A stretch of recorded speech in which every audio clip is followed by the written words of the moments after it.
Hi guys, so I have criticized the Speaker of the House in the past for not intervening, not calling out Boris Johnson, Matt Hancock, or whoever is on the front bench. On this occasion, it's Michael Gove, for not calling them out and stopping them from pontificating or grandstanding and using their platform just to promote the government or to promote the Conservative Party. But on this occasion, the Speaker of the House does intervene. So let's hear what the question was, Michael Gove's response, and the intervention.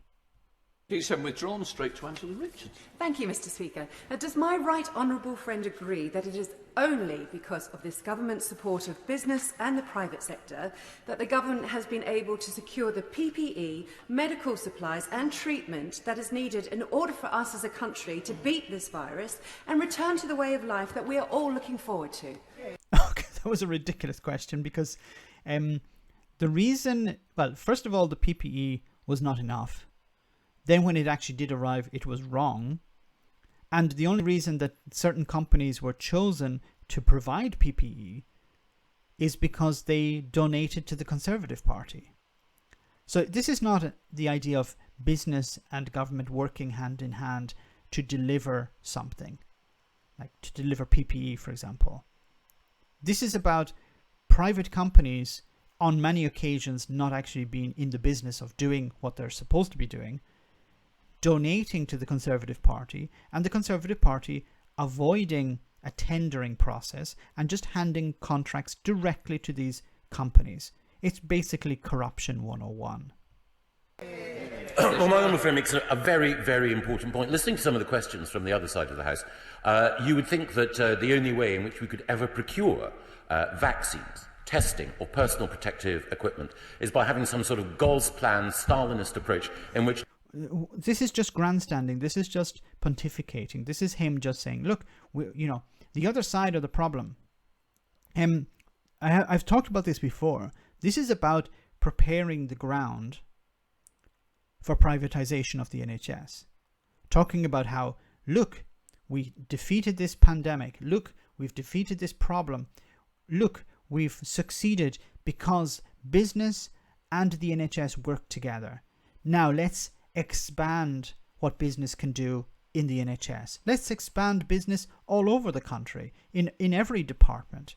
Let's reduce the size of government and increase business's role within it. And of course, it's not about achieving some sort of goal at the end of it that's beneficial to society. No, it's about these companies have given us money. Now we have to pay them back in some way. Now, of course, Michael Gove here is the main part of this video is Michael Gove is using his position, a very important position, not to answer questions, but to grandstand. But he's going to be called out on it somewhat. No single private sector, individual or organisation could ever be involved. And I think that most people looking at, for example, the contribution of... Order. I don't think we need more political broadcasts. We've had a good day today. They're meant to be short, punchy answers to these questions, not rhetoric. I wish he would have done a bit of a stronger intervention. Intervened a bit sooner. Or he's intervened on other occasions to call out the likes of this sort of crap. Michael Gove is allowed basically to say what he wants. And fortunately, the Speaker of the House intervened. But this isn't enough. You need to say, no, stop. What the hell are you doing? Stop with this crap. Of course, you can't say that word.